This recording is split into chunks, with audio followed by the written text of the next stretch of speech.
আসসালামু আলাইকুম। প্রিয় দর্শক, ত্রয়োদশ জাতীয় সংসদের প্রথম অধিবেশন বসেছিল গতকাল এবং সেই প্রথম অধিবেশনেই নানা নাটকীয় ঘটনা ঘটেছে। জামাতে ইসলাম এবং এনসিপির যে প্রধান বিরোধী দল, যারা একটাই দল, একটা জোট, তারা যখন রাষ্ট্রপতির ভাষণ বয়কট করেছে, রাষ্ট্রপতির ভাষণ শুনবে না বলেছে এবং না বলে তারা ওখানে চিৎকার চেঁচামেচি করেছে, প্রতিবাদ করেছে, বিক্ষোভ করেছে, স্লোগান দিয়েছে, প্ল্যাকার্ড প্রদর্শন করেছে। এসব করে তারা শেষ পর্যন্ত ওয়াকআউট করেছে এবং ওয়াকআউট করে বাইরে এসে সাংবাদিকদের বলেছে যে রাষ্ট্রপতির প্রধান 3টা অপরাধ কী কী, এবং সেই অপরাধগুলো তারা সবিস্তারে বর্ণনা করেছে, যে কারণে তারা রাষ্ট্রপতির ভাষণ শুনবে না। একটা বিষয়, তাহলে রাষ্ট্রপতি এমন একটা বেকায়দায় আছেন যে ওনার ভাষণ বিরোধী দল শুনতে চায় না, ওনার সামনে তারা মুখোমুখি হতে চায় না। উনি আসার সঙ্গে সঙ্গে তারা চিৎকার চেঁচামেচি শুরু করে দিয়েছিল এবং তারা চিৎকার চেঁচামেচিতে এতটাই মগ্ন ছিল, এতটাই ব্যতিব্যস্ত ছিল যে রাষ্ট্রপতি আসার সঙ্গে সঙ্গে যে জাতীয় সঙ্গীত বেজেছিল, সেই জাতীয় সঙ্গীতকে সম্মান দেখিয়ে যে দাঁড়ানোর ব্যাপার যেটা আছে, রীতিটা আছে, এটাও তারা পালন করতে ভুলে গিয়েছিল। যা হোক, এরকম অনেক কিছু ঘটনা ঘটেছে। এদিকে আমার রাষ্ট্রপতির জন্য একটা মায়াই হচ্ছে। এই ভদ্রলোকের জন্য আসলে করুণা দেখানো ছাড়া আর তো কিছু করার নেই। মায়া হচ্ছে এই কারণে যে উনি যাদের দ্বারা রাষ্ট্রপতি নির্বাচিত হয়েছিলেন, মানে আওয়ামী লীগের দ্বারা, সেই আওয়ামী লীগও কিন্তু ওনার এই ভাষণটাকে ভালোভাবে নেয়নি এবং তীব্র সমালোচনা করেছে। যথারীতি অনেকে টিরজাফর বলেছেন। তো এখন এই রাষ্ট্রপতি ভদ্রলোক করবেনটা কি? কেন রাষ্ট্রপতিকে আওয়ামী লীগ মির্জাফর বললো সেটাও একটু বলা যেতে পারে। যেমন বিগত সরকারকে, হাসিনা সরকারকে উনি স্বৈরাচারী সরকার হিসেবে, ফ্যাসিবাদী একটা সরকার হিসেবে অভিহিত করেছেন। কেবল তাই নয়, উনি মুক্তিযুদ্ধের ইতিহাস বর্ণনা করতে গিয়েও যে কাজটা করেছেন, সেখানে উনি, যেমন আমি আপনাদেরকে পড়ে শোনাই একটা লাইন। উনি বলেছেন, স্বাধীনতার ঘোষক শহীদ রাষ্ট্রপতি জিয়াউর রহমান বীরুত্তম, স্বাধীনতা এবং মুক্তিযুদ্ধের ইতিহাসের সকল অবিসংবাদিত নেতার অবদানকেও আমি শ্রদ্ধার সঙ্গে স্মরণ করছি। উনি যদি কেবল বলতেন যে স্বাধীনতা যুদ্ধের যত মুক্তিযোদ্ধা আছে, যারা নেতা ছিল, সবাইকে আমি স্মরণ করছি, ঠিক ছিল, আমার কোনো আপত্তি ছিল না। কিন্তু উনি জিয়াউর রহমানের নামটা আলাদা করে বলেছেন আরও যারা আছেন সবাইকে উনি স্মরণ করছেন। দেখেন, আমি অসুবিধা নাই, কিন্তু উল্লেখ করার মতন এটা কি একমাত্র জিয়াউর রহমান? আমার স্বাধীনতা যুদ্ধের যত নেতা ছিলেন, যত বীর ছিলেন, তাদের মধ্যে যদি আমি একজনের নাম উচ্চারণ করি, এটা কি জিয়াউর রহমান হবে নাকি বঙ্গবন্ধু শেখ মুজিব হবে? এবং উনি এক জায়গায় বলেছেন যে আওয়ামী লীগ আমলে বাংলাদেশ দুর্নীতিতে চ্যাম্পিয়ন হয়েছিল কীভাবে, সেগুলি বলেছেন এবং আরও অনেক কথাই বলেছেন, যেগুলির জন্য আমি আর নতুন ডিটেলে যাচ্ছি না। এটা নিয়ে আওয়ামী লীগ দুঃখিত হতে পারে, বিরক্ত হতে পারে, আওয়ামী লীগ তাকে গাদ্দার ডাকতে পারে, মির্জাফর ডাকতে পারে, এটা খুবই স্বাভাবিক। আওয়ামী লীগের যারা নেতাকর্মী, তাদের হৃদয়ে লেগেছে এবং তারা বলেছে যে এই ভদ্রলোককে আমরা প্রেসিডেন্ট বানালাম এবং তারপর সেইগুলি করলো। এই যে কথাগুলি হচ্ছে, এখন আমি এটা নিয়ে একটু কথা বলতে চাই কারণ এখন আসলে আমরা একটা অদ্ভুত সিস্টেমের মধ্যে কাজ করি। এই সিস্টেমটা আমাদের অনেক কিছু করতে দেয় না, অনেক কিছু করতে দেয়। বিষয়টা কি, প্রেসিডেন্ট কি এগুলো না বলে পারতেন? আসলে বিষয়টা হলো, ধরুন এই যে আমি আপনাদেরকে দেখাই, এই যে প্রেসিডেন্টের এই ভাষণটা, লিখিত ভাষণটা, এই একটা বইয়ের মতো আছে, 16 পৃষ্ঠা এখানে লেখা আছে, ছোটো ছোটো করে লেখা, 16 পৃষ্ঠা। অনেক কিন্তু লেখা, কিন্তু অনেক দেখেন যে খুব ক্ষুদ্র ক্ষুদ্র করে লেখা, এরকম 16টা পৃষ্ঠা লেখা, অনেক লেখা। এই যে পুরো লেখাটা আছে না, এখানকার একটা বাক্য প্রেসিডেন্ট নিজে হাতে লিখেননি, নট এ সিঙ্গেল সেন্টেন্স। এই পুরো জিনিসটা বর্তমানে যিনি সরকার আছে, যারা সরকার আছে, সেই সরকারের পক্ষ থেকে লিখে প্রেসিডেন্টের হাতে তুলে দেওয়া হয়েছে পড়ার জন্য। প্রেসিডেন্ট কেবল এটা পাঠক মাত্র, আর কিছু না। প্রেসিডেন্টের পক্ষে এর বাইরে যাওয়ার কোনো সুযোগ নেই, ওনাকে এভাবেই পড়তে হবে, এটাই নিয়ম। এর আগে যত প্রেসিডেন্ট ছিলেন সরকার পরিবর্তনের পর নতুন সরকারের কাছে এসে তারা তো আর নতুন সরকারের কর্তৃক নির্বাচিত প্রেসিডেন্ট ছিলেন না। আবার ওখানেও একটু তত্ত্বগত ভুল আছে। তত্ত্বগত ভুলটা কি? তত্ত্বগত ভুলটা হলো প্রেসিডেন্টকে কিন্তু সরকার নিয়োগ দেয় না, প্রেসিডেন্টকে সরকার নির্বাচনও করে না। প্রেসিডেন্ট বাংলাদেশে নির্বাচিত হয়, এই যাবৎকালে হয়েছে সংসদ সদস্যদের ভোটের দ্বারা। এখন সেই সংসদ সদস্যরা যেহেতু সরকারি দলের প্রাধান্য থাকে, কাজে তারাই মূলত যাকে মনোনয়ন দেয় সেই প্রেসিডেন্ট হয়। এটা ভারতেও একই অবস্থা। ভারত আরেকটু ঝামেলা আছে, ওখানে আবার রাজ্যসভার লোকজন ভোট দেয়। তো ওভাবে কিন্তু প্রেসিডেন্টটা হয়। কাজেই প্রেসিডেন্ট সরকারের না। আবার আরেকটা কথা, প্রেসিডেন্ট কিন্তু কোনো দলেরও লোক না। প্রেসিডেন্ট হওয়ার আগেই তাকে তার দল থেকে, যে কোনো রাজনৈতিক দল, সে যদি কোনো রাজনৈতিক দল করে, সেই দল থেকে তাকে পদত্যাগ করতে হয়। এটাই নিয়ম ভাই। এখন প্রেসিডেন্ট একটা নির্দলীয় লোক সেই হিসাবে, তো নির্দলীয় লোকের কাছ থেকে আওয়ামী লীগই বা কেন দলীয় নেতার মতো, দলীয় কর্মীর মতো আচরণ আশা করতে চায়? এটাও তো ঠিক না। কিন্তু সমস্যাটা হলো কি জানেন? সমস্যাটা হলো আমাদের দেশের প্রচলিত রীতিটা হলো তারা প্রেসিডেন্টকে দলীয় ভৃত্য হিসেবে ব্যবহার করতে চায়। আপনি যদি সংবিধান দেখেন, সংবিধানের প্রেসিডেন্টকে কীভাবে বলা হচ্ছে? প্রেসিডেন্টকে বলা হচ্ছে যে রাষ্ট্রপতি রাষ্ট্রের অন্য সকল ব্যক্তির ঊর্ধ্বে স্থান লাভ করিবেন এবং এই সংবিধান ও অন্য কোনো আইনের দ্বারা তাহাকে প্রদত্ত ও তাহার উপর অর্পিত সকল ক্ষমতা প্রয়োগ ও কর্তব্য পালন করিবেন। মানে রাষ্ট্রের যিনি সর্বোচ্চ ব্যক্তি হবেন প্রেসিডেন্ট। কিন্তু ট্র্যাজেডি হচ্ছে রাষ্ট্রের সর্বোচ্চ ব্যক্তি নিজের ইচ্ছা মতো কিছু বলতে পারবেন না। সরকার যে বলবেন সেটা তাকে পড়তে হবে কেবল। তো এটা কেমন রসিকতা? এই জায়গাটাতে কিন্তু আমার একটা বড় প্রশ্ন আছে। উনি যদি রাষ্ট্রের সর্বোচ্চ ব্যক্তি হন, উনি কেন ওনার বক্তৃতাটা করার ক্ষেত্রে স্বাধীন হতে পারবেন না? আইন নাই। কোন আইনে নাই? আইনে কি বলে সেটা আপনাদেরকে আমি বলি। 48-3 ধারায়, 48-3 অনুচ্ছেদে সংবিধানে কি বলা হয়েছে আপনারা একটু মন দিয়ে শোনেন।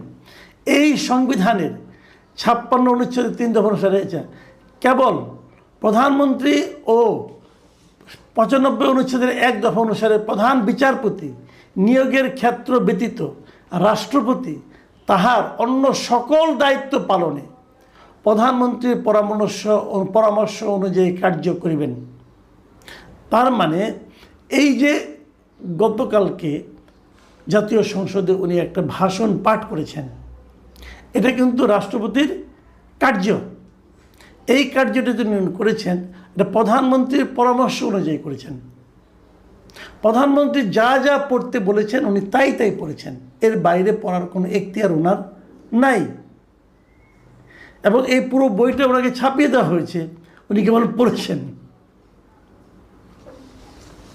এর বাইরে ওনার আর কিছু করার ক্ষমতা নাই।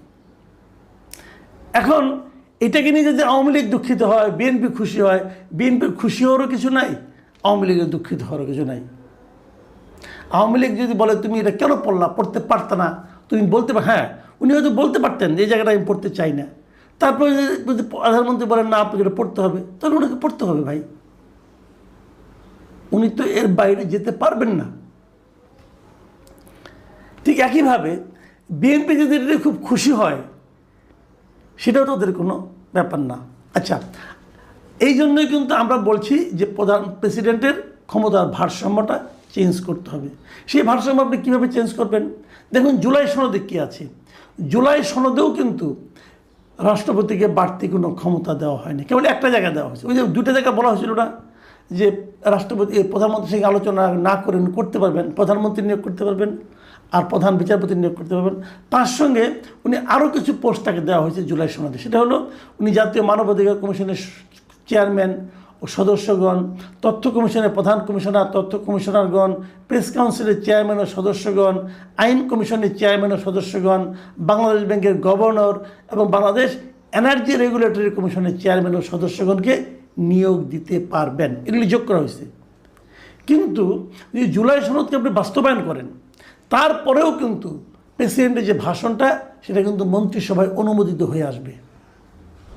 জুলাই সনদ পাশ করার পর যারা প্রেসিডেন্ট হবে তারাও কিন্তু সংসদে যে ভাষণটা দেবেন ওটা কিন্তু সরকারের ভাষণ, প্রেসিডেন্টের ভাষণ না, সরকারের লিখে দেওয়া প্রেসিডেন্টের ভাষণ। তাহলে কি খুব একটা চেঞ্জ হলো? আমি মনে করি যে জিনিসটা সেটা হলো কি, প্রেসিডেন্টকে যদি আপনি রাষ্ট্রের সর্বোচ্চ ব্যক্তি হিসেবে নির্ধারণ করেন তাহলে তাকে সেই সম্মানটা দিতে হবে, সেই স্বাধীনতা তাকে দিতে হবে।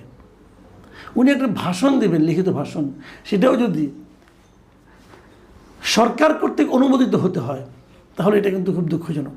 আমি এখন জামাত এনসিপির কথা বলি। এই যে জামাত এনসিপি, ওনার ভাষণ শুনবেন না বলে বেরিয়ে গেলেন, উনি খারাপ লোক, বেরিয়ে গেলেন। তো এই খারাপ লোকের কাছে আপনারা, এই খারাপ লোকের এই কাজগুলো আপনারা করেন নাই। এই যে আজকে যে নির্বাচনটা হয়েছে, এই নির্বাচনটা তো প্রেসিডেন্টের আদেশের কারণে হয়েছে। প্রেসিডেন্টের যে আদেশ, সে আদেশ বাস্তবায়ন করতে যে এই নির্বাচন আদেশের মাধ্যমে নির্বাচন হয়েছে, তো ওইটা আপনার কাছে অন্যায় লাগলো না, আর ওরা ভাষণ শুনতে আপনার খারাপ লাগতেছে। এটা কেমন, এটা কেমন দ্বিচারিতা বলেন? এটা নিয়ে আমি কালকে ডিটেল বলেছি, ওটা নিয়ে আজকে আর রিপিট করবো না। আমি খালি একটা কথা বলে শেষ করতে চাই। এই সংসদ 12 তারিখে শুরু হয়েছে, মানে কালকে শুরু হয়েছে, তারপর স্থগিত হয়ে গেছে, 15 তারিখে আবার শুরু হবে। আচ্ছা, 15 তারিখে কী হবে বলেন তো? 15 তারিখে কী আলোচনা হবে? আলোচনা হবে প্রেসিডেন্টের ভাষণের উপর আলোচনা। এই প্রেসিডেন্ট যে ভাষণটা দিয়েছেন, এই ভাষণটাকে কেন্দ্র করে, এই ভাষণের বিভিন্ন পয়েন্ট নিয়ে আপনারা এই সংসদ সদস্যরা আলোচনা করবেন। তখন জামাত এনসিপির মেম্বাররা কী করবেন? ওনারা তো প্রেসিডেন্টের ভাষণ শুনবেন না, এটা শুনলে পরে জাত চলে যাবে। তো এটা নিয়ে আলোচনা করার সময় জাত যাবে না, কি করবেন ভাই? এগুলি হলো বাংলা ভাষায় একটা শব্দ আছে, এটা অবিমৃষ্যকারিতা, মানে পরিণতি কী হবে না জেনে কাজ করা, হুজুগের বসে কাজ করা। জামাত এবং এনসিপি যা করেছে কালকে, এটা লজিক্যালি আপনি টিকাতে পারবেন না। এই লোকগুলির কাছে প্রেসিডেন্টের অন্য সব কাজ মিষ্টি মিষ্টি লাগছে। আজকে প্রেসিডেন্ট ফেসিবাদের দোষর হয়ে গেছে, বলছে কি যে প্রেসিডেন্ট কেন যখন নাকি শেখ হাসিনার সরকার এই নিরীহ লোকদেরকে মারলো অথবা নির্বিচারে গুলিগুলো, তখন প্রতিবাদ করলো না। সে তো প্রতিবাদ করতে পারে না রে ভাই, সংবিধান তাকে প্রতিবাদ করার অধিকার দেয় নাই। সেই অধিকারটাকে আপনারা দিচ্ছেন। আগামীতে যিনি প্রেসিডেন্ট হবেন সেই প্রেসিডেন্টকে প্রতিবাদ করতে পারবেন? আপনারা যে জুলাই সনদ বাস্তবায়ন করতেছেন, আমার প্রশ্ন ভাই, আপনারা যে জুলাই সনদ বাস্তবায়ন করতেছেন, সেই জুলাই সনদে সেই অপশনটা রেখেছেন যে প্রেসিডেন্ট প্রতিবাদ করতে পারবে? রাখেন নাই তো। সেখানে তো প্রেসিডেন্ট এরকম কাঠপুতলি হয়ে থাকবে। সেই যে ছোটোবেলায় আব্দুল আলম একটা গান শুনছিলাম না, যেমনি নাচাও তেমনি নাচি, পুতুলের কি দোষ? শুনতে খারাপ শোনা যায়, কিন্তু বাস্তবতাটা হলো আমাদের প্রেসিডেন্ট কিন্তু পুতুল, তাকে যেমনি নাচায় তেমনি নাচবে। ওনার কোনো দোষ দেওয়া লাভ, ওনার দোষ ধরছেন কেন আপনারা? উনি কি পারতেন এই কাজটা করতে? শেখ হাসিনা যখন ক্ষমতায় ছিল উনি বলতে পারতেন? ওনার দেখতেই নাই বলার। হয়তো ফোনে বলেছেন কি বলেন না আমি জানি না, আপনি জানি না, হয়তো উনি যখন দাবি করেন বলেছিলাম, আপনি শুনেন, ওনার সঙ্গে আলাপ করছেন? আলাপ তো করেন নাই। কাজে আগামীতে যে প্রেসিডেন্ট আসবে সেও তো বলতে পারবে না, কারণ তাকেও কিন্তু জুলাই সনদে সেই অধিকার দেওয়া হচ্ছে না। তো কী সনদ, কী সংস্কার আপনারা করলেন আমি জানি না, কিন্তু প্রেসিডেন্টকে যদি রাষ্ট্রের সর্বোচ্চ ব্যক্তি মনে করেন তাকে সেই সম্মানটা আমি মনে করি দেওয়া উচিত। প্রিয় দর্শক, আমরা অপেক্ষা করবো 15 তারিখের পরে যখন সংসদ বসবে তখন এই জামাত এনসিপির লোকেরা, এই সংসদ সদস্যরা প্রেসিডেন্টের ভাষণের উপর। এর মধ্যেই আপনি নেতিবাচক কথা বলা শুরু করলেন কেন? সাধারণত সরকার একটা হানিমুন পিরিয়ড থাকে, তো কাজেই সরকারকে একটা সুযোগ দিতে হবে, এই কথা আমিও বুঝি। কিন্তু একটা বিষয়ে আপনাদেরকে বলি, মর্নিং শোজ দ্য ডে। সকালবেলায় আপনি বলে দিতে পারেন যে দিন কেমন যাবে, নাম্বার 1। নাম্বার 2 হলো যে একেবারে প্রথম দিন বাসর রাতে বিড়াল মারতে হয়। সরকারের সেই হানিমুন পিরিয়ডে যদি নেতিবাচক কথাগুলো বলা হয় সরকারকে, তাহলে সরকার খুব দ্রুত সিদ্ধান্ত পরিবর্তন করতে পারবে এবং সরকার ফিরে এসে সফলতার পথে পা বাড়াতে পারবে। কিন্তু আপনি যদি তাকে হানিমুন পিরিয়ড করতে দেন এবং একবার যদি সরকার কোনো কারণে তার যে কর্মকাণ্ড, নেতিবাচক কর্মকাণ্ড, সেই কর্মকাণ্ডের জ্বালা আবদ্ধ হয়ে পড়ে, তাহলে তারা চেষ্টা করলেও সেখান থেকে বেরোতে পারবে না। এখন প্রশ্ন করতে পারেন যে আপনি বিএনপির কে? আপনার কি কোনো পদ পদবি আছে? আপনি এত বিএনপিকে নিয়ে মাথা ঘামাচ্ছেন কেন? মূল ব্যাপার হলো যে আমি বিএনপির হয়ে নির্বাচন করেছিলাম 2018 সনে। এই নির্বাচন করতে গিয়ে আমি অনেক কিছু হারিয়েছি। আমার একটা পৈতৃক ভিটা ছিল, বহু পুরনো একটা গ্রামে বাড়ি ছিল। সেই বাড়িটিকে বুলডোজার দিকে ভেঙে মাটির সঙ্গে আওয়ামী লীগ সরকার মিশিয়ে দিয়েছে, এবং সেই বাড়ির সোনা গহনা গাটি টাকা পয়সা ফার্নিচার কোনো কিছু আমরা নিতে পারিনি। রীতিমতো মব করে লুট করে নেওয়া হয়েছে। তৎকালীন ডিসি, তৎকালীন এসপি, তৎকালীন টিওনো দাঁড়িয়ে থেকে সেই বিভিন্ন জায়গা থেকে আমার ওই শহরের লোকজন কেউ আমার বাড়িতে ঢুকে নেই। অন্য এলাকা থেকে লোক ভাড়া করে এনে সরকারি মদদে এই আমার বাসা লুণ্ঠন করে ফেলা হয়েছে। একটা ইট ছিল না, এবং স্পটে দাঁড়িয়ে সেই যে উপজেলা নির্বাহী কর্মকর্তা ইট বালু সিমেন্ট রড থেকে শুরু করে বাসার যত ফার্নিচার সঙ্গে সঙ্গে স্পট ডিসিশন নিয়ে সেইগুলো টেন্ডার করে সেই টাকা উপজেলা ফান্ডে জমা দিয়েছে। 5 কোটি টাকার বাড়ির ইট বালু সিমেন্ট সম্ভবত 4-5 লাখ টাকা তারা বিক্রি করেছে। একটা টিউবওয়েল ছিল, ডিপ টিউবওয়েল ছিল, সেটা উঠে নিয়ে গেছে কে বা কারা, এই বিএনপির জন্য। আমার ব্যবসা ছিল, বাণিজ্য ছিল, সমস্ত ব্যবসা বাণিজ্য তছনছ করে দিয়েছে আওয়ামী লীগ সরকার। এবং ফাইন্যান্সিয়াল সেক্টরে আমি যাতে একটু এগোতে না পারি, বিভিন্নভাবে যে মামলা মোকদ্দমাগুলো দিয়ে গেছে, সেই মামলা মোকদ্দমার দায় আমাকে এখনও বহন করতে হচ্ছে। ফলে এই বিএনপি ক্ষমতায় এসছে, আমি বিএনপির কেউ নই, নির্বাচন করিনি, করবও না, নির্বাচনের জন্য কোনো ন্যূনতম আগ্রহ ছিল না। কিভাবে আপনি বলবেন যে আগ্রহ ছিল না? আপনাকে ডাকে নাই তাই দেয়নি। আপনাকে ডাকলে তো, আরে আমাকে ডাকবে কেন, আমি তো যাইনি। বিএনপির কোনো অফিসে 2018 সনের পরে আমি যাইনি, নির্বাচনী এলাকায় 18 সনের পর থেকে যাইনি। আমার যদি আগ্রহ থাকতো তাহলে আমি যেতাম, কারোর সঙ্গে তো আমি যাইনি, যোগাযোগ করিনি। কিন্তু আমি চেয়েছি তারেক রহমান সাহেব প্রধানমন্ত্রী হোক, চেষ্টা করেছি তারেক রহমান সাহেব প্রধানমন্ত্রী হোক, বিএনপি ক্ষমতায় আসুক। আমার ক্ষুদ্র বুদ্ধি দ্বারা আমার পক্ষে যতটুকু সম্ভব সেই কাজগুলো করেছি। কাজেই তাদের সফলতা আমার কাম্য। তারা যদি ব্যর্থ হয় তাহলে আমি যা কিছু হারিয়েছি এই বেদনা আমাকে আরও তাড়িত করবে, এবং আমার এখন যতটুকু আছে ততটুকু আমি আরও হারিয়ে ফেলব। এজন্য সমালোচনা করছি, সমালোচনা করব, বিএনপির ভালোর জন্য সমালোচনা করব। বিএনপির অনেক লোক রাগ হবেন, অনেক লোক ব্যথা পাবেন, কষ্ট পাবেন, কিন্তু যারা সত্যিকার অর্থে বিএনপি করেন, জ্ঞান আছে, বুদ্ধি আছে, তারা খুশি হবেন। এজন্য সমালোচনা করছি। 2 সপ্তাহ সরকার ক্ষমতা নেওয়ার পর যে কর্মকাণ্ডগুলো করেছে, সেই কর্মকাণ্ডের ফলে যে জিনিসটি দেখা যাচ্ছে সেটি হলো সরকার সফল হবে, তার একটা সিঙ্গেল উদাহরণ আমি দেখতে পাচ্ছি না। প্রথমত এখানে প্রধানমন্ত্রী তিনি একটা কেসিয়ান ক্যাবিনেট তৈরি করেছেন। সেই কেসিয়ান ক্যাবিনেটের আবার 2টো অংশ আছে। বাংলাদেশে তারা গত 14-15 বছর যাবৎ নয়, গত 8-10 বছর যাবৎ যে সমস্ত লোক তার খুব আপনজন ছিলেন, তাদেরকে তিনি ক্যাবিনেটে স্থান দিয়েছেন। এরা ইয়াং, এদের অনেকেই দ্বিতীয় প্রজন্মের, তৃতীয় প্রজন্মের রাজনীতি করেন, অর্থাৎ তাদের দাদা করতেন, তাদের বাবা করতেন, তারা করতেন। ফলে এরা সবাই আলালের ঘরের দুলাল, তাদের বাস্তবতা নেই। তারেক রহমান সাহেবের সাথে বন্ধুত্ব বা তারেক রহমান সাহেব তাদেরকে পছন্দ করেন, এটি তাদের একমাত্র যোগ্যতা। তাদের হাতে বড় বড় মন্ত্রণালয় ছেড়ে দেওয়া হয়েছে, তাদের ভালো না করার সম্ভাবনা 100%। 2 নম্বর হলো যে দলের বাইরে যাদেরকে নেওয়া হয়েছে, এদের কারো ব্যক্তিগত জীবনে কোনো সফলতা নেই, বরং অসংখ্য দুর্নাম এবং বদনাম। ফলে জোট সঙ্গী হিসেবে যাদেরকে নেওয়া হয়েছে, আমি নাম বললাম না, আপনারা জানেন, কিংবা অনেক লোক নিজেদের দল তারা ব্যান্ড করে বিএনপিতে যোগদান করে নির্বাচনে মনোনয়ন নিয়ে, নমিনেশন নিয়ে এমপি হয়েছেন, মন্ত্রী হয়েছেন। এই লোকগুলো আমি যাদেরকে চিনি, এদের কারোরই ব্যবসা বাণিজ্যে তারা কখনো সফল হননি। লেখাপড়া তো তারা বেশিরভাগ ক্ষেত্রে ভালো নয়, ব্যক্তিগত নৈতিক চরিত্রে কোনো সুনাম সুখ্যাতি নাই, আয় রোজগার নাই। এর কাছ থেকে ধার দেনা করে, টাউটারি করে, বাটপারি করে, বিভিন্ন রকম মিথ্যা কথা বলে 2 টাকার মানুষ 10 টাকার লম্প দিয়ে তারা তারেক রহমান সাহেবকে মুগ্ধ করেছে। কিন্তু বাস্তবে দে আর অল বটমলেস বাস্কেট। এই বটমলেস বাস্কেটের এমন বটমলেস বাস্কেট, মাথা ভরা এদের নির্বুদ্ধিতা। এদের গোদ ভরা অহংকার, এদের বাঁকা মন ভালো না। তারা এমন কোনো দরবার নাই, এমন কোনো জায়গা নেই যে জায়গা থেকে তারা টাকা পয়সা না নিচ্ছে। ফলে তাদের হাতে যে সকল মন্ত্রণালয় ছেড়ে দেওয়া হয়েছে, যে সকল নির্বাচনী এলাকা ছেড়ে দেওয়া হয়েছে, ওখানে বিএনপিও ডুববে, সরকারও ডুববে, এবং ওই যে সমস্ত লোক বিএনপি নিয়েছে তারাও ডুববে খুব দ্রুত। এবং ইতিমধ্যে আপনি দেখবেন যে 2-4 জনের ডুবাডুবি শুরু হয়ে গেছে। 2-4 জনকে আলটিমেটলি ডুবানো হয়ে গেছে, 3 জনকে ডুবানো হয়ে গেছে। বাকিগুলোর ডুবানোটা সময় সাপেক্ষ ব্যাপার।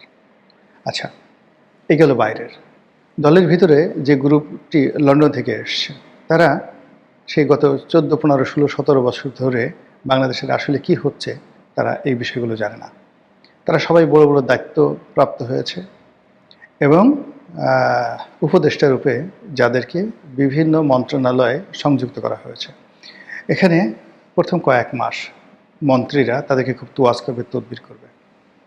একটা সময় মন্ত্রীদের আত্মমর্যাদায় আঘাত লাগবে এবং তারা কাজকর্ম বাদ দেবে। ফলে মন্ত্রণালয়ের যেখানে যেখানে এই লন্ডনী পার্টি উপদেষ্টা রূপে এসে যুক্ত হয়েছে, সেই সকল মন্ত্রণালয়ের কর্মকাণ্ডে স্থবিরতা নেমে আসবে। উপদেষ্টারা থাকবে, অনেক মন্ত্রী চাকরি হারাবেন। আর যে মন্ত্রী চাকরি হারাবেন না, সেই মন্ত্রী মূলত কোনো কাজই করবেন না, সেই মন্ত্রণালয়ে কোনো কাজ হবে না। প্রতিটা মুহূর্তে মন্ত্রণালয় কি হলো না হলো সঙ্গে সঙ্গে সেটা তারেক রহমান সাহেবকে জানানোর জন্য, প্রধানমন্ত্রীকে জানানোর জন্য নিয়মিত একটি টেলিগ্রাম চ্যানেল শুরু হয়ে যাবে। সকালবেলা সচিবালয়ে আসবে, বিকালবেলা গিয়ে ভাইয়ার কাছে মানে 1 ঘন্টা বকর বকর করা তাদের জন্য রীতিমতো একটা ডিউটি হয়ে দাঁড়াবে, দায়িত্ব এবং কর্তব্য হয়ে দাঁড়াবে, এবং আলটিমেটলি দাঁড়িয়ে গেছে। এর ফলে কাজের চেয়ে অকাজ বেশি হবে, সবচেয়ে বেশি এই জিনিসগুলো হবে। তো এর বাইরে যেটি সরকারের অন্যান্য যে সমস্ত জায়গাতে বড় বড় মন্ত্রণালয়গুলো, সবাই না, বেশিরভাগ বড় বড় মন্ত্রণালয়গুলো বিতর্কিত মানুষের হাতে তুলে দেওয়া হয়েছে। কেউ ঋণ খেলাপি, কেউ ব্যাংক খেলাপি, কেউ লোভী, কেউ অন্যের টাকা মেরেছে। এবং সবচেয়ে ভয়াবহ ব্যাপার হলো যে এদের একটা বিরাট অংশের সঙ্গে তারেক রহমান সাহেবের গত 17 বছর ধরে একটা মনস্তাত্ত্বিক যুদ্ধ ছিল। এদের একটা বিরাট অংশ একাগারের সময় দলের সাথে বেইমানি করেছে, এদের একটা বিরাট অংশ বেগম জিয়ার সঙ্গে বেইমানি করেছে, একটা বিরাট অংশ বেগম জিয়ার পক্ষে ছিল, একটা বিরাট অংশ তারেক জিয়ার বিপক্ষে ছিল। তারা গুরুত্বপূর্ণ দায়িত্বের মধ্যে পড়ে তারা চেয়ারে বসে সারাদিন যে কাজটি করবে, তারেক রহমান সাহেবকে মনে মনে গালাগালি করবে, অভিশাপ করবে এবং কাজ করবে না। এবং একই অবস্থা কিন্তু সেই আলেকজান্ডার পড়েছিলেন। তিনি যখন ভারত আক্রমণ করতে আসছিলেন, মাঝপথে তার সৈন্যবাহিনী বিদ্রোহ করে বসলো। ঠিক সেই বিদ্রোহ করার সময় তিনি খুব বিপদে পড়ে তার যে শিক্ষক প্লেটো, তার কাছে একটা চিঠি লিখলেন, বিরাট সে ঐতিহাসিক সেই চিঠির প্রেক্ষিতে প্লেটো তাকে একটা বুদ্ধি দিলেন, খুবই গোপনীয় একটা বুদ্ধি। সেই বুদ্ধি অনুসরণ করার ফলেই আলেকজান্ডার সেই বাংলাদেশে, ঠিক এই ভারতবর্ষে আক্রমণ করার সুযোগ পেয়েছিলেন। এখন তারা জনাব তারেক রহমান সাহেবের চারিপাশে এরকম বিদ্রোহ করা গোপনে প্রকাশ্যে লোকের অভাব নেই। একেবারে তিনি যাদেরকে রাস্তা থেকে তুলে নিয়েছেন তারা আছে, তিনি যাদেরকে ক্ষমা করেছেন তারা আছে, তিনি যাদেরকে করুণা করেছেন তারা আছে, যাদেরকে ভালোবেসেছেন তারাও আছে। যাদেরকে ভালোবেসেছেন তাদের বক্তব্য হলো যে আমাকে ভালোবেসেছো ভালো কথা, কিন্তু আমার চেয়ে অমুকে কেন বেশি ভালোবাসো? আমার সাথে তো আমার এত ভালো সম্পর্ক, মাননীয় প্রধানমন্ত্রী, আমার সঙ্গে আপনার এত ভালোবাসা, এত সম্পর্ক, কিন্তু আপনি সেই ভালোবাসার সম্পর্ককে ভুলে গিয়ে গেদুকে এত বড় একটা মন্ত্রণালয় দিলেন, গেদুই আপনার এত আপন হয়ে গেল, যাক আপনাকে আর ভালোবাসলাম না। এই জন্য আড়ালে আপনালে বাসায় বসে বসে যে যার মতো করে সেই প্রধানমন্ত্রীর বিরুদ্ধে চক্রান্ত করবে, হাত নির্দেশ করবে এবং কাজকর্ম বাদ দেবে। এবং আপনি খুব দ্রুত দেখতে পাবেন যে নির্বাচন এলাকার সঙ্গে যে এমপিদের যে সম্পর্ক, এটি বিচ্ছিন্ন হয়ে যাবে। সবাই ঢাকা কেন্দ্রিক হয়ে যাবে ব্যবসা বাণিজ্য করার জন্য, টাকা উপার্জন করার জন্য। তাদের মধ্যে একটা প্রতিযোগিতা দেখা দেবে এবং সেই প্রতিযোগিতার ফলে কী হলো, সরকারের কাজকর্মে স্থবিরতা নেমে আসবে। ইতিমধ্যে সরকার যে কাজগুলো করেছে, প্রশাসনে ব্যাপক রদবদল করেছে এবং নিজেদের পছন্দের মানুষ নিয়োগ দেওয়ার নামে মূলত দলীয়করণ করার চেষ্টা করা হয়েছে। কিন্তু এখনও পর্যন্ত আমি যতটুকু দেখেছি, কে পয়েন্টগুলোতে তারা পরিবর্তন এনেছে, কিন্তু সেখানে বিএনপির লোক বসাতে পারেনি। নয় আওয়ামী লীগের লোক, নয় জামাতের লোক। এর কারণ হলো আসলে গত 17 বছর ধরে বিএনপি আউট অফ পাওয়ার। ফলে বিএনপি যে ডেডিকেটেড যারা লোকজন আছে আসলে তারা কেউ নেই। বেশিরভাগ লোক আওয়ামী লীগের, তারা এখন সং ধরে বিএনপি সাজার চেষ্টা করছে। সার্টিফিকেট আওয়ামী লীগ জামানাতে যেভাবে তারা সার্টিফিকেট ম্যানেজ করতে ছাত্রলীগ করেছে, এখন তারা ছাত্রদল করেছে, এই সার্টিফিকেট তারা ম্যানেজ করেছে। অনেক বড় বড় পুলিশ কর্তা থেকে শুরু করে অনেকের এখন দেখা যাচ্ছে খুব দাপট। কিন্তু তারা আওয়ামী লীগ জামানাতে কী করেছে না করেছে, আওয়ামী লীগের লোকজনকে আপনি সুযোগ দেন, জিজ্ঞাসা করেন, তারা ভালো বলতে পারবে যে এই লোক আওয়ামী লীগ জামানাতে কী করেছে। এখন তারা বড় বড় পদ পদবিতে আছে। অন্যদিকে জামাত যেটা 2009 সন থেকে প্রস্তুতি নিয়ে রেখেছিল যে তারা তাদের যে গুপ্ত কর্মকাণ্ড সেটি সরকারের মধ্যে চালানো থাকবে। ফলে তাদের বহু মানুষ সেনাবাহিনীতে আছে, বহু মানুষ পুলিশ বাহিনীতে আছে, এবং এখনও পর্যন্ত তারা 5% লোকের মুখোশ উন্মোচন করেনি। বেশিরভাগ মানুষ চুপচাপ আছে এবং তারা যে যার মতো করে পারছে জায়গার মতো ঢুকছে এবং সময় মতো তারা নাড়া দিলেই সরকারের বিরুদ্ধে কাজ করে ফেলবে। ফলে এই সমস্ত অবস্থা থেকে বাঁচার জন্য সরকারকে যেটি দরকার ছিল সেটা হলো মেধার প্রশ্রয়। মানে আমার নিজের কোনো লোক দরকার নাই, সবচেয়ে মেধাবী, রেজাল্ট যার ভালো, যে সফলভাবে প্রশাসন পরিচালনা করেছে, দুর্নাম নাই, বদনাম নাই, এবং সবচেয়ে আরও ভালো হয় যে তার কোনো রাজনৈতিক সংশ্লিষ্টতা নাই।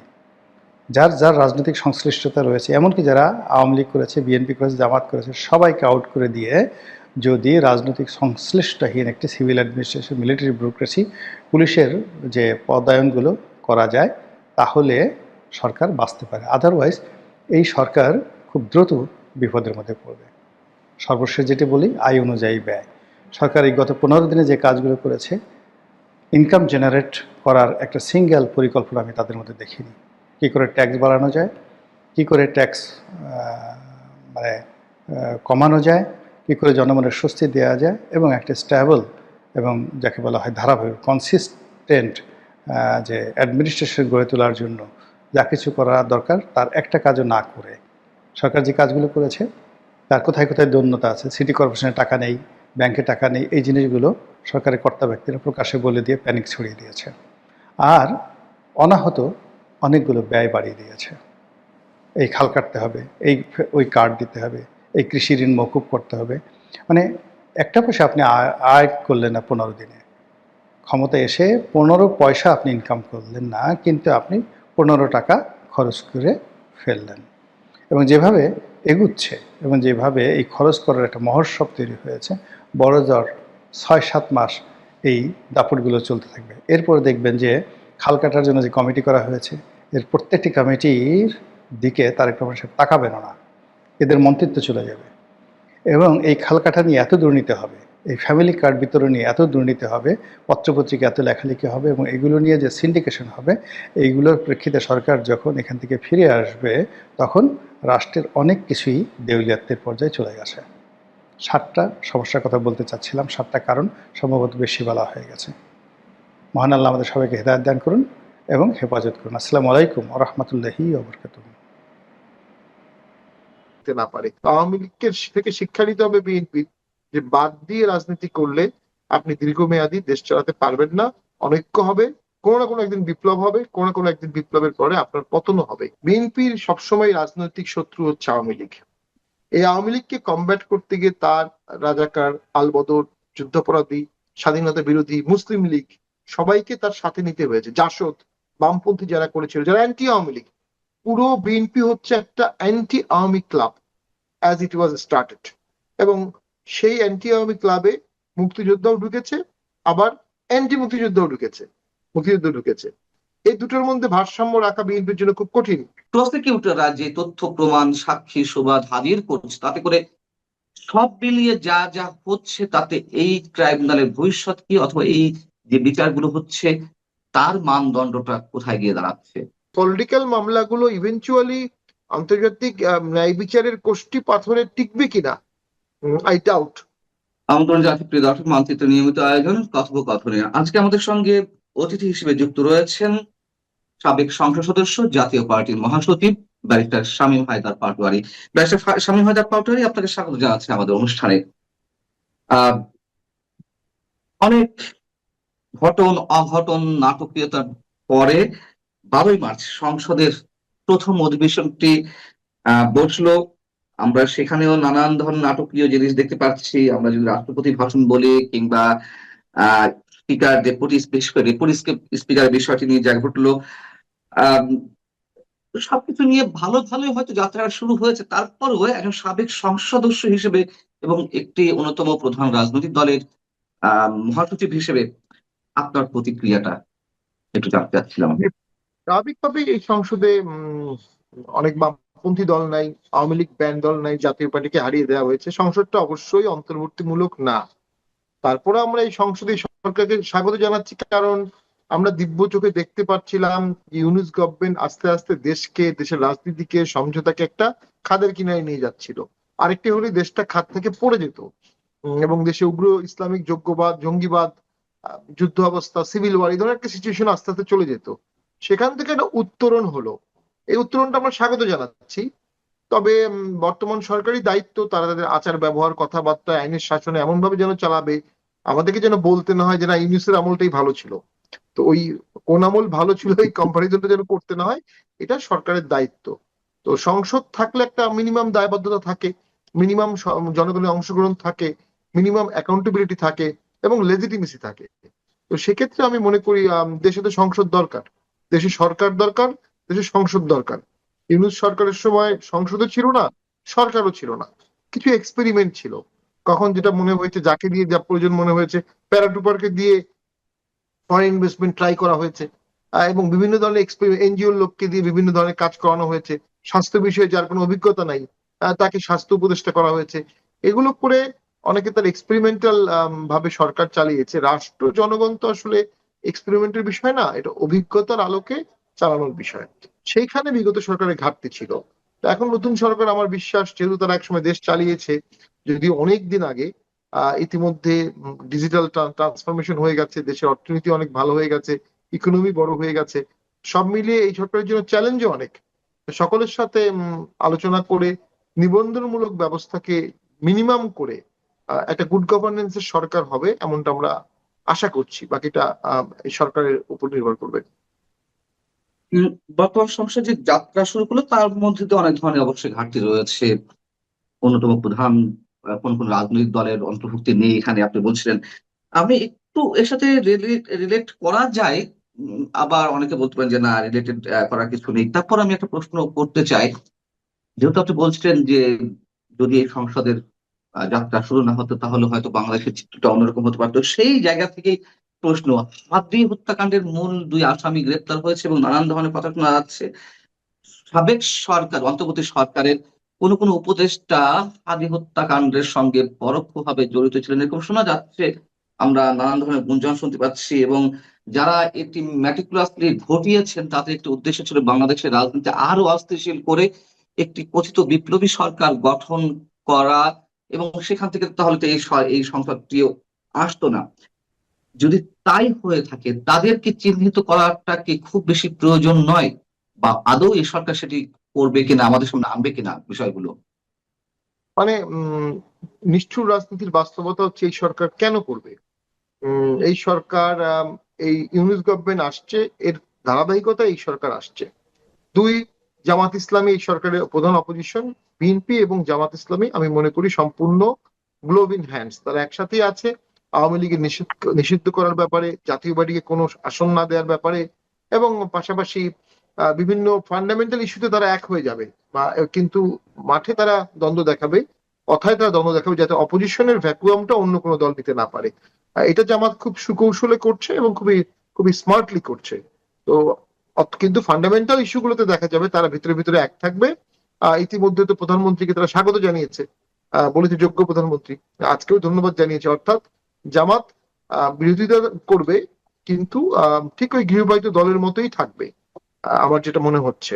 তবে এনসিপির ছেলেপেলেরা বল্গাহীন কথাবার্তা বলতে পারে এবং তারা কঠোর ভাষায় সমালোচনা করতে পারে। তাদেরকে ওই জন্যই জামাত রেখেছে, যে জামাত যে বিব্রতকর কাজগুলো করবে না, এগুলো এনসিপি দিয়ে করতে পারে। ওভারঅল সংসদটি খুব ভালো হবে আমি এমনটি বলবো না, তবে 14 থেকে ভালো হতেই পারে, 14, 18, 24 থেকে ভালো হওয়ার সম্ভাবনা আছে তুলনামূলক। একটি বিষয় অবশ্যই আপনার কাছে জানতে চাই, একজন সিনিয়র আইনজীবী হিসেবে আপনার বক্তব্যটা অবশ্যই আমাদের জন্য প্রয়োজন রয়েছে।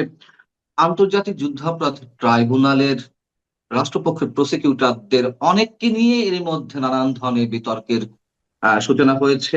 সাবেক চিফ প্রসিকিউটর তাজুল ইসলামের বিরুদ্ধে অভিযোগ রয়েছে যে শেখ হাসিনার বিরুদ্ধে রাজসাক্ষী করা হয়েছিল সাবেক আইজিপি চৌধুরী আব্দুল্লাহ আল মামুনকে কোটি কোটি টাকার বিনিময়ে। আবার আমরা এর মধ্যে আরো 2-3 জন প্রসিকিউটরের বিরুদ্ধে মানে ঘুষ নেওয়ার অভিযোগ শুনলাম। সব মিলিয়ে এই ট্রাইব্যুনালের ভাবমূর্তি এখন কোথায় গিয়ে পৌঁছাচ্ছে, এবং যেই বিচারিক প্রক্রিয়াগুলো হয়েছে, আমি বিচারকদের সম্বন্ধে কিছু বলছি না, প্রসিকিউটররা যে তথ্য প্রমাণ সাক্ষী সুবাদ হাজির করছে, তাতে করে সব মিলিয়ে যা যা হচ্ছে তাতে এই ট্রাইব্যুনালের ভবিষ্যৎ কি, অথবা এই যে বিচারগুলো হচ্ছে তার মানদণ্ডটা কোথায় গিয়ে দাঁড়াচ্ছে? এটা সরকারের সদিচ্ছার উপর নির্ভর করবে। তবে আমি যখন ট্রাইব্যুনালে বিচারগুলো করা হলো, দেখুন এই ট্রাইব্যুনালটা মূলত যুদ্ধ পরিস্থিতিকে চিন্তা করে করা হয়েছিল। আমরা ধরে নিতে পারি এটা 71 সালকে মাথায় রেখেই করা হয়েছিল। তবে বঙ্গবন্ধু কিন্তু বিচার করেননি। উনি দেশের সামাজিক অবস্থা চিন্তা করে উনি অনেককে অ্যারেস্ট করাচ্ছিলেন, দালাল আইনে, কোলাবরেটর আইনে অনেকে অ্যারেস্ট ছিলেন, অনেককে দায়মুক্তি করে দিয়েছিলেন, অনেকে অ্যারেস্ট ছিলেন, কিন্তু বিচার শুরু করেননি। তো পরবর্তীতে যখন বিচার শুরু হলো এবং অনেকের ফাঁসি হলো, স্বাভাবিকভাবেই সেটা দেশের একটা জনগোষ্ঠীর মধ্যে ক্ষোভের সৃষ্টি করেছিল, যারা বিগত আন্দোলনে ব্যাপক রোল প্লে করেছে এবং জয়ী হয়েছে। আওয়ামী লীগের পতন ঘটিয়ে যখন তারা জয়ী হলো, তখন তারা এই আদালতেই আওয়ামী লীগের শীর্ষ নেতৃবৃন্দকে ফাঁসি দেওয়ার জন্য তারা অত্যন্ত আগ্রহী ছিল স্বাভাবিকভাবেই। সেখানে তাজুল সাহেবের মতো, উনি একজন বিজ্ঞ আইনজীবী, খুবই ভালো আইনজীবী, কিন্তু উনি কিন্তু এর আগে বিরুদ্ধ পক্ষের আইনজীবী ছিলেন। সো উনি প্রফেশনালি বায়াসড। উনি আওয়ামী লীগ সরকারের সময় আওয়ামী লীগ সরকারের বিরুদ্ধে ডিফেন্স কাউন্সিল ছিলেন। আবার আওয়ামী লীগ সরকারের মন্ত্রীদের বা প্রধানমন্ত্রীর বিরুদ্ধে যখন মামলা হচ্ছে, সেখানে তিনি প্রসিকিউশন কাউন্সিল। তাহলে ওনার মধ্যে কিন্তু একটা কনফ্লিক্ট অফ ইন্টারেস্ট ছিল, এবং সেটি মেনে নিয়েই ওনারা এখানে ট্রায়াল কার্য চালিয়েছেন। দেন যেটা ঘটেছে, ট্রায়াল শুরু হওয়ার পর ট্রায়ালটাকে কার্যকর করার জন্য বা ট্রায়ালটাকে ফাঁসি নিশ্চিত করার জন্য অথবা বিচার কার্য চালানোর জন্য একের পর এক অ্যামেন্ডমেন্ট করা হয়েছে। ঘটনা ঘটার পরে পুনঃপৌনিক সংশোধন করে আইনটাকে বিচারের জন্য, ফাঁসির জন্য বা রায় দেওয়ার জন্য যুগোপযোগী আইনটা করা হয়েছে। সেগুলো সবই ডিফেন্সের এগেনস্টে। হ্যাঁ, এখানে একটা লিগাল আর্গুমেন্ট থাকে যে যুদ্ধাপরাধী ট্রাইব্যুনালের ক্ষেত্রে যে আইনটি হবে, সেখানে fundamental rights ex post facto প্রোটেকশনটা কার্যকর হবে না, এটা সংবিধানই বলে দিয়েছে। বাট সেটা খুব এক্সেপশনাল ইউজ করা উচিত। আমরা দেখি বিভিন্নভাবে ইউজ করা হয়েছে। সেনা সদস্যরা অ্যাকিউজড হলে সাথে সাথে সাসপেন্ড হবেন, ডিসমিস হবেন, এটা আগের আইনে ছিল না। এটা সেনা সদস্যদেরকে ডিসমিস করার জন্য এই আইনটা অ্যামেন্ডমেন্ট করা হয়েছে। তাহলে আপনি এমন কিছু অ্যামেন্ডমেন্ট করছেন যেটা ডিফেন্সের এগেনস্টে যাচ্ছে, যেটা আপনি মামলা পরিচালনা করার জন্য করছেন। দেন মূল মামলায় যদি আসেন, সাবস্টেন্টিভ মামলায়, সেখানে ইতিমধ্যে কিছু ঘুষের অভিযোগ উঠেছে, এগুলো খতিয়ে দেখা উচিত। নতুন চিফ প্রসিকিউটর বলেছেন উনি এগুলো খুব কঠোর হস্তে দেখবেন। কিন্তু সাবস্টেন্টিভ মামলা যেগুলো রায় হয়েছে, সেগুলোর বিরুদ্ধে আপিল হয়নি এখনো, যেহেতু পলাতক ছিলেন অনেকেই। সেখানে যারা সাক্ষী দিয়েছে তাদের অনেকেই চাক্ষুষ সাক্ষী ছিলেন না। তাদের অনেকেই, যারা হাসনাত বা আক্তার, এরা তো আন্দোলন করেছে, কিন্তু ওই পার্টিকুলার মামলায় তাদের মানে উইটনেস হিসেবে ক্রেডিবিলিটি কি আছে? তারা তো ওই সময়, ওই ঘটনার সময় উপস্থিত ছিলেন না। তো সেক্ষেত্রে আমি মনে করি একটা জেনারিক পলিটিক্যাল মামলা হলো, এবং এই পলিটিক্যাল মামলাগুলো ইভেনচুয়ালি আন্তর্জাতিক ন্যায় বিচারের কোষ্ঠী পাথরে টিকবে কিনা, আই ডাউট। তো সেটা তো নির্ভর করবে সরকার এখন আপিলে যায় কিনা, অথবা আসামি পক্ষ কেউ আপিল করে কিনা, সেটার উপর নির্ভর করবে। তো আমি মনে করি যে পুরোপুরি ইন্টারন্যাশনাল স্ট্যান্ডার্ড এখানে যে মানা হয়েছে, এমনটা আমার মনে হয় না। একটা তড়িঘড়িও ছিল, তাড়াতাড়ি করে করা হয়েছে। আমরাও বিচার চাই, আমরা মনে করি সবগুলো হত্যাকাণ্ডেরই বিচার হওয়া উচিত, তবে আন্তর্জাতিক মানদণ্ডটা বজায় রাখতে হবে। পাশাপাশি এই যে পুনঃপুনিক আইন পরিবর্তন করা হয়েছে, এগুলো একটু বাজে নজির স্থাপন করেছে, যেটা ন্যায় বিচারের উপর একটা কালিমা স্থাপন করেছে এবং বিচার প্রক্রিয়াটাকে কিছুটা হলেও প্রশ্নবিদ্ধ করেছে। না, তাহলে প্রশ্নবিদ্ধ তো বটেই, কিন্তু এই প্রক্রিয়ায় চলবে, মানে আমি যদি আরেকটু ধরিয়ে দিই আপনাকে, বিএম সুলতান রাষ্ট্রপক্ষের প্রসিকিউটর, সাইমুম রেজা তালুকদার রাষ্ট্রপক্ষের প্রসিকিউটর, আব্দুল্লাহ আল নোমান রাষ্ট্রপক্ষের প্রসিকিউটর, সাবেক চিফ প্রসিকিউটর অ্যাডভোকেট তাজুল ইসলামের বিরুদ্ধে অভিযোগ উঠেছে নানান ভাবে। এর মধ্যে আবার অ্যাডভোকেট শিশির মনিরের নাম এসেছে। এত এত অসংখ্য অভিযোগের পরে এই ট্রাইব্যুনাল মানে সরকার ইচ্ছা করলে রান করাতে পারবেন, ইচ্ছা না করলে রান করাবে না, বিষয়গুলো কি সবই সরকারের উপরে নির্ভর করছে? সবই সরকারের উপরে। এখন রাজনীতি তো ভারসাম্যহীন হয়ে গেছে। দেশে মুক্তিযুদ্ধের সপক্ষের বড় একটি শক্তি এখন দৃশ্যমান নাই, তাদের বিরুদ্ধে মামলা, তারা পালিয়ে গেছে, তাদের বিরুদ্ধে অভিযোগ। বিএনপি সেখানে অমনিপোটেন্ট। বিএনপির সাথে জামাতের 17 বছরের নির্যাতনের সম্পর্ক, 2001 সালের পর থেকে বিএনপি জামাতের কখনো বিচ্ছেদ হয়নি। এই প্রথম 26 সালের ভোটে দাঁড়িপাল্লা এবং ধানের শীষ আলাদা আলাদা ভোট করলো। আর সেখানেও একটা নেগোসিয়েশন ইঞ্জিনিয়ারিং আছে বলে আমার মনে হয়। তাহলে সরকারকে বাধ্য করবে কে? সরকারকে রেইজ করবে কে? সংসদে রেইজ করার মতো কেউ নাই। সো প্র্যাকটিক্যালি সরকার না চাইলে কোন আল্লাদিনের চেরাগে সে এই অন্যায়গুলোকে ঠিক করে দেবে? বা আওয়ামী লীগই বা কেন এক্সপেক্ট করবে যে বিএনপি তাদের বিরুদ্ধে করা অন্যায় কারেক্ট করে দেবে? মানে এটা কোন, কিভাবে এক্সপেক্ট করবে বিএনপি? তো সেটা এক্সপেকটেশন তো মানে আওয়ামী লীগ করতে পারে না। সেই সম্পর্ক তো আওয়ামী লীগ রাখেনি। আওয়ামী লীগ যখন 17 বছর ক্ষমতায় ছিল, তারা খালেদা জিয়াকে 2 বছর জেলে রেখেছে, তারেক জিয়া 17 বছর জেলে ছিলেন, বিএনপির মির্জা ফখরুলের নামে কতগুলো মামলা, কতদিন উনি জেলে ছিলেন, শুকিয়ে গিয়েছিলেন। তো রাজনীতিতে যে নির্দয় আচরণগুলো আওয়ামী লীগ করেছিল, যার ফলে তারা বিএনপির কাছ থেকে সুশাসন আশা করতে পারে না। তবে বিএনপির নিজের স্বার্থেই সুশাসন নিশ্চিত করতে হবে, তার কারণ সে আওয়ামী লীগের পরিণতি দেখেছে। বিএনপিকে আরেকটা জিনিস বুঝতে হবে, বিগত ভোটে আমি মনে করি বিভিন্ন জায়গায় যথেষ্ট আওয়ামী লীগের লোকজন বিএনপিকে ভোট দিয়েছে, এবং আওয়ামী লীগের ভোটগুলো কাস্ট না হলে, বিশেষ করে মাইনরিটি কমিউনিটি ভোট দিয়েছিল, আমি নিজেই অনেক জায়গায় দেখেছি, না হলে অনেক জায়গাতেই জামাত হয়ে যেতে পারতো। জামাতের সাথে বিএনপির মার্জিন খুব কম। ঠিক এই কথাটাই আমি অনেকে বলেছিলাম যে আওয়ামী লীগকে যদি ভোটে আসতে না দেন, তাদের ভোটগুলো কোথায় যাবে এটা কিন্তু আপনি নিশ্চিত করতে পারবেন না। তো আওয়ামী লীগ যদি ভোটে থাকতো, হয়তো বা আওয়ামী লীগ সেকেন্ড হতো। আবার এমন হতে পারতো জামাত আহ জিতে গেছে, তার কারণ হচ্ছে তখন ভোটটা ভাগ হয়ে যেত। তো সেই ক্ষেত্রে বিএনপিকে পরবর্তী নির্বাচন, পরবর্তী দেশ চালানো, এগুলো চিন্তা করেই মাথায় রাখতে হবে যে কিভাবে তারা ন্যায় বিচার নিশ্চিত করবে। আমি নতুন প্রাইম মিনিস্টারকে বলবো, ব্যক্তিগত রাগ, ক্ষোভ, দুঃখ, অভিমান, ভেন্ডেটা, প্রতিহিংসা পরায়ণ থেকে দূরে সরে হন্টেড মেমোরি বাদ দিয়ে দেশ গড়ার রাজনীতি করেন। আর দেশ গড়তে গেলে সকল দলকেই লাগবে, আওয়ামী লীগকেও লাগবে। সেটা যে কোনো ফরম্যাটে হোক, যে কোনো শর্তে হোক, যে কোনো বিচারে হোক, কিন্তু সকল দলকে নিয়েই সামনে দেশ গড়তে হবে। আপনি কোনো বড় দলকে বাদ দিয়ে দেশ গড়লে একটা পর্যায়ে এটা হোঁচট খাবে। 14 সালে বিএনপি জামাতকে বাদ দিয়ে আওয়ামী লীগ সরকার গঠন করেছিল, 26-এ হোঁচট খেয়েছে এবং ভয়াবহ ভাবে খেয়েছে। তো বাদ দেওয়ার রাজনীতির নিদর্শন তো বাংলাদেশে কখনোই ভালো না। এর আগে এরশাদ স্যার 86 সালে বিএনপি বাদ দিয়ে ভোট করেছিল, আবার 88-তে করেছে, আবার 91-তে এরশাদ স্যার পদত্যাগ করেছে। তো যখনই যে বাদ দিয়েছে, সে কিন্তু দীর্ঘদিন থাকতে পারেনি। একমাত্র শেখ হাসিনাই ছিলেন টানা 10.5 বছর, কিন্তু তারপরেও তো তার দলের একটা ভয়াবহ বিপর্যয় আসলো। তো আওয়ামী লীগকে থেকে শিক্ষা নিতে হবে বিএনপির, যে বাদ দিয়ে রাজনীতি করলে আপনি দীর্ঘমেয়াদী দেশ চালাতে পারবেন না। অনৈক্য হবে, কোনো না কোনো একদিন বিপ্লব হবে, কোনো না কোনো একদিন বিপ্লবের পরে আপনার পতনও হবে। সেই ভবিতব্য পতনটাকে ঠেকানোর জন্য এখন থেকেই বিএনপির ইনক্লুসিভ এন্ড গণতান্ত্রিক হতে হবে। আহ, এই জায়গা থেকে একটা ছোট প্রশ্ন যে এগুলো তো আমাদের এক্সপেকটেশন না, আপনি আশা করছেন বা আপনি কি হতে পারে সেই জায়গা থেকে স্পেকুলেট করার চেষ্টা করছেন, কিন্তু বিএনপি কি আসলে সেই ধরনের শিক্ষা নেবে? আমাদের তো শিক্ষা এটি যে আমরা ইতিহাস থেকে কোনো শিক্ষা নেই না। বিএনপি কি সেই শিক্ষাটা নেবে এগুলো মাথায় রেখে? উম আমরা আশা করতে পারি, আশাহত হওয়ার আগ পর্যন্ত আমরা হুম। আশা করব। নতুন সরকারের কাছে আমাদের প্রত্যাশা থাকবে। আমরা রাজনীতিবিদরা তো আশা নিয়ে আগায় থাকবো, তবে অবশ্যই যখনই বিএনপি এই আশাগুলো পূরণ করবে না, জনগণের মধ্যে ক্ষোভ আসবে। বাংলাদেশ একটা খুব কমপ্লেক্স কান্ট্রি, এখানে প্রচুর লোকের চাকরি নাই, মানুষ খেয়ে পরে কোনো রকম বেঁচে থাকে, কোনো নিরাপত্তা নাই। তো এখানে মানুষকে আন্দোলনে নামানো বা মানুষ আন্দোলনে নামা খুব সহজ কাজ। মানুষ যখন আন্দোলনে নেমে যাবে, তখন আপনাকে দমন করতে হবে, দমন করলে আপনার হাতে রক্ত লেগে যাবে। এই রক্ত লাগার থেকে বিরত থাকা বা এই রক্ত লাগা থেকে দূরে থাকা রাষ্ট্রকে, সরকারকে একমাত্র উপায় হচ্ছে পলিটিক্যাল কনসেনসাস এবং সমঝোতা। তো সেক্ষেত্রে বিএনপি ইতিমধ্যে গণপরিষদে অংশগ্রহণ না করে, শপথ না নিয়ে একটা বুদ্ধিমত্তার পরিচয় দিয়েছে। এবং সেক্ষেত্রে আমি মনে করি বিএনপি খুব সাহসী ভূমিকা পালন করেছে। তবে আবার সালাউদ্দিন সাহেবের যে মন্তব্যটা আমরা দেখলাম, যে উনি জুলাই যোদ্ধা আর মুক্তিযুদ্ধকে এক করে ফেললেন।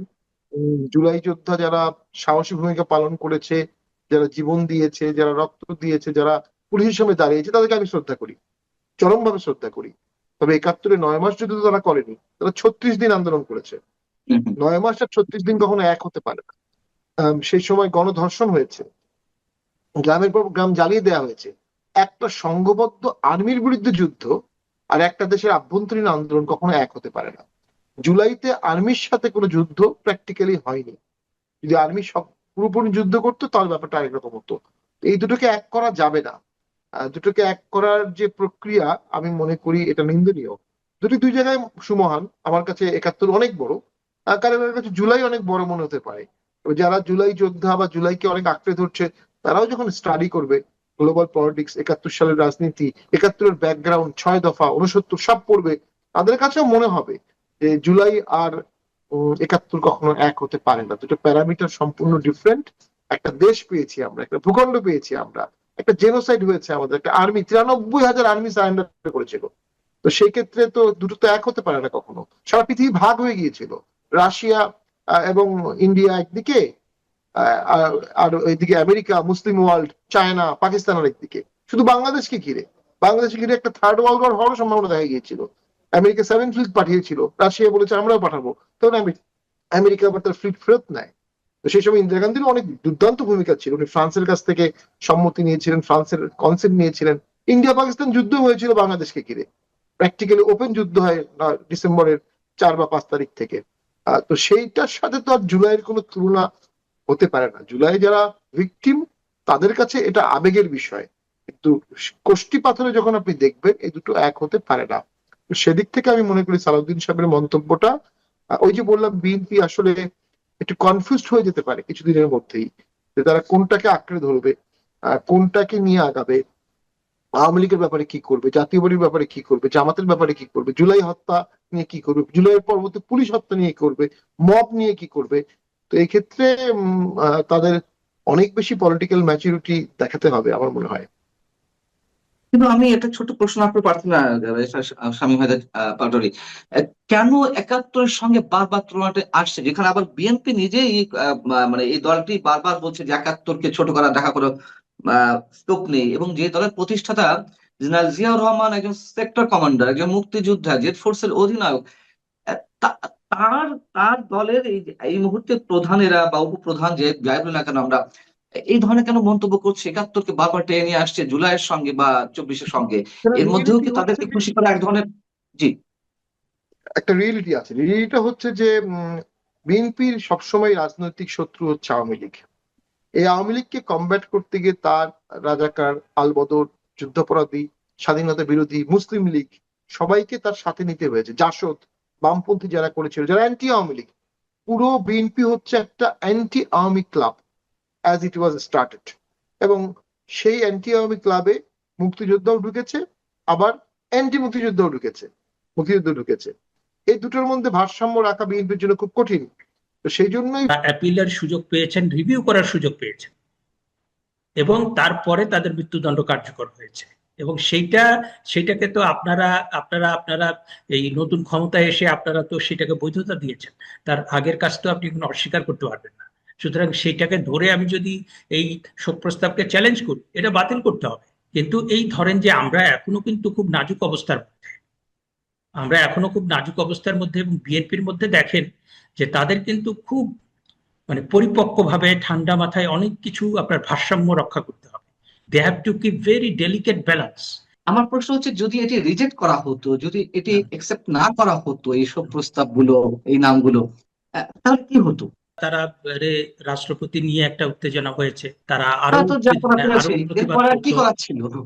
আরো প্রতিবাদ করতো, কি জানি ভাঙচুরও করতে পারতো।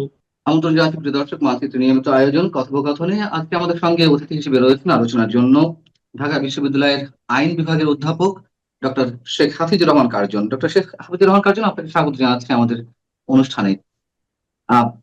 সঙ্গত কারণেই একটু আলোচনা করতে চাই, বৃহস্পতিবার ১২ই মার্চ জাতীয় সংসদের ত্রয়োদশ জাতীয় সংসদের প্রথম অধিবেশনের প্রথম দিনে যে ঘটনাগুলো ঘটলো আহ জাতীয় সংসদের অধিবেশন কক্ষে, অনেক ধরনের ঘটনা ঘটেছে। আমি প্রথমে একটু আপনার প্রতিক্রিয়াটা জানতে চাই। সেখানে শোক প্রস্তাব হিসেবে জামায়াতে ইসলামের পক্ষ থেকে যে নামগুলো দেয়া হলো, উত্থাপন করা হলো, তার মধ্যে অধিকাংশই যুদ্ধাপরাধের দায়ে যাদের মৃত্যুদণ্ড হয়েছে তাদের নাম, এবং আমরা দেখলাম অবাক বিস্ময়ের সঙ্গে হাউস অর্থাৎ সংসদ ভবন আর জাতীয় সংসদ সেইগুলোকে অ্যাকসেপ্ট করলো, আমাদের স্পিকার সেগুলোকে গ্রান্ট করলো। আহ তার মানেটা কি? আপনার কি মনে হয় যে আমরা কোথায় আছি এখনো পর্যন্ত এই মুহূর্তে? আমরা তো ডক্টর ইউনূস সরকারকে জঙ্গি শাসন হিসেবে আখ্যা দিয়ে আসছি, এখন আমরা কোথায় আছি? প্রথমত যে নিজামী কাদের মোল্লা তারা তো আপনার 71 সালে যে বাংলাদেশ বিরোধী ভূমিকা রেখেছে, জেনোসাইড করেছে, নারী ধর্ষণ করেছে, এবং সেগুলো সবই আন্তর্জাতিক অপরাধ। এবং সেটা আপনি ধরেন সেটা ঐতিহাসিকভাবেই সেটা প্রতিষ্ঠিত না, এখন সেটা আইনিভাবে প্রতিষ্ঠিত।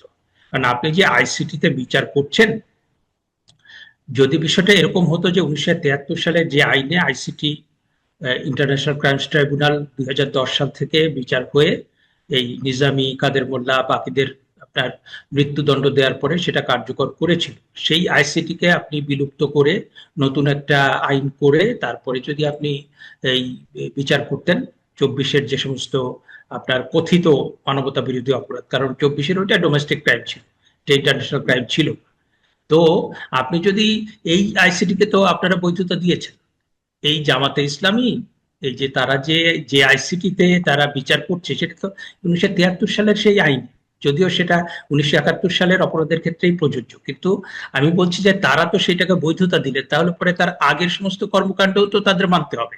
এবং তাদের এই শোক প্রস্তাবকে তো আমি যদি চ্যালেঞ্জ করি, আমি আদালতে গিয়ে যদি চ্যালেঞ্জ করি এই শোক প্রস্তাবকে, এটা তো টিকবে না। কারণ আপনি বাংলাদেশ বিরোধী অবস্থান যারা নিয়েছিলেন ঐতিহাসিকভাবে যেটা প্রতিষ্ঠিত, পরবর্তীতে বাংলাদেশের একটা ইন্টারন্যাশনাল ক্রাইমস ট্রাইব্যুনাল তাদেরকে মানে ডিউ প্রসেস অফ লতে যে বিচার হয়েছে সেই বিচারে তাদেরকে মৃত্যুদণ্ড দিয়েছে। সেই মৃত্যুদণ্ডে আপনার তারা অ্যাপিলের সুযোগ পেয়েছেন, রিভিউ করার সুযোগ পেয়েছেন, এবং তারপরে তাদের মৃত্যুদণ্ড কার্যকর হয়েছে। এবং সেটাকে তো আপনারা আপনারা আপনারা এই নতুন ক্ষমতায় এসে আপনারা তো সেটাকে বৈধতা দিয়েছেন, তার আগের কাজ তো আপনি কোনো অস্বীকার করতে পারবেন না। সুতরাং সেটাকে ধরে আমি যদি এই শোক প্রস্তাবকে চ্যালেঞ্জ করি, এটা বাতিল করতে হবে, স্রেফ বাতিল করতে হবে। আপনি একটা ইন্টারন্যাশনাল ক্রাইমস ট্রাইব্যুনাল যে যাকে মানে আন্তর্জাতিক অপরাধ 1971 সালে আন্তর্জাতিক অপরাধ করার জন্য যাদেরকে মৃত্যুদণ্ড দেওয়া হলো, তারা তো অপরাধী, তারা তো রাজাকার, তারা তো বাংলাদেশ বিরোধী শক্তি, তাদের নামে তো শোক প্রস্তাব হতে পারে না। আপনি করেছেন রাজনৈতিক সমঝোতার কারণে কিংবা আপনি পরিবর্তিত প্রেক্ষাপটে, কিন্তু আপনি মনে রাখবেন যে ডক্টর মোহাম্মদ ইউনূসের 18 মাসে যা হয়েছে তার মানে অধিকাংশ বিষয়ই আইনের কষ্টিপাথরে, ন্যায় বিচারের কষ্টিপাথরে। এটা আপনার ন্যাশনাল মানে ক্রাইটেরিয়া অফ জাস্টিস কিংবা ইন্টারন্যাশনাল ক্রাইটেরিয়া অফ জাস্টিস যেটাতে হোক এটা টিকবে না, অধিকাংশ জিনিসই টিকবে না। এবং এখনো আমরা কিন্তু চেয়েছিলাম যে 5ই আগস্টের পরে একটা ভালো নির্বাচন, অন্তর্ভুক্তিমূলক, ফ্রি, ফেয়ার এবং ইনক্লুসিভ নির্বাচনের মধ্য দিয়ে একটা সরকার গঠিত হোক, সেটা কিন্তু হয়নি।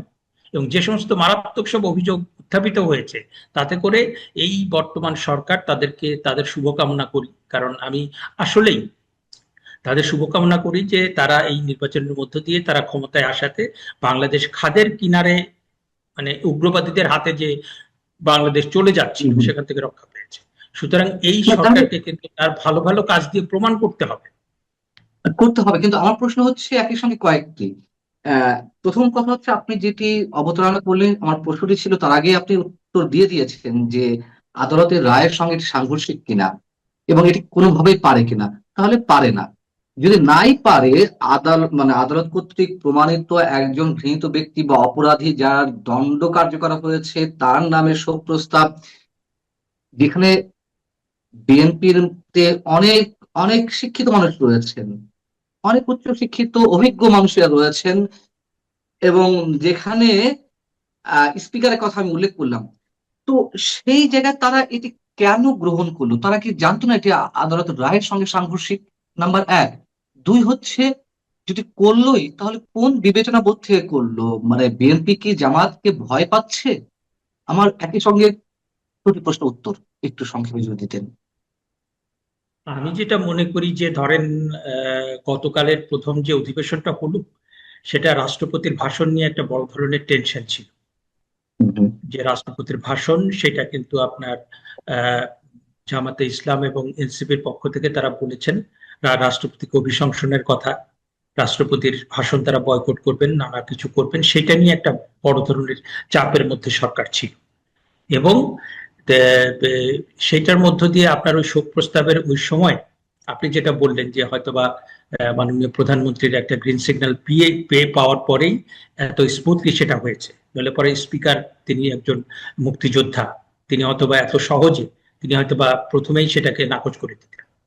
হ্যাঁ, কিন্তু এই আপনার প্রেসিডেন্টকে নিয়ে যেরকম উত্তেজনা হলো এবং আরো অনেক কিছু নিয়ে, যে আপনার এই সংবিধান সংস্কার পরিষদ হয়নি কেন, তো আমার কাছে মনে হয় যে আমি যতটুকু জানি যে আপনার মাননীয় প্রধানমন্ত্রী তারেক রহমানের আশেপাশে মানে তার ঘনিষ্ঠ এরকম কিছু লোকের সাথে আমার পরিচয় আছে। এবং আমি আপনাকে বলি যে একদম 5ই আগস্টের পরে যখন মুক্তিযুদ্ধ বিরোধী পক্ষ এবং এনসিপির তরফ থেকে মাননীয় প্রধানমন্ত্রী তারেক রহমান সম্পর্কে যখন অশ্লীল কথা বলা হয়েছে, খুব মানে রুচিহীন কথাবার্তা বলা হয়েছে, তার নিজেরও একটা মূল্যবোধ ছিল, কিন্তু তারপর থেকে তিনি ভীষণ রকম বিরক্ত এই আপনার জামাতে ইসলাম এবং এনসিপি এদের ব্যাপারে। এবং এটা এখন তিনি চেষ্টা করছেন শুধুমাত্র বাইরে না, মানে বিএনপির ভেতরে যে সমস্ত গুপ্ত জামাত শিবির আছে তাদেরকেও কিভাবে নির্মূল করা যায় সেই চেষ্টাটাও তার মধ্যে আছে, আমি এমনটা শুনেছি।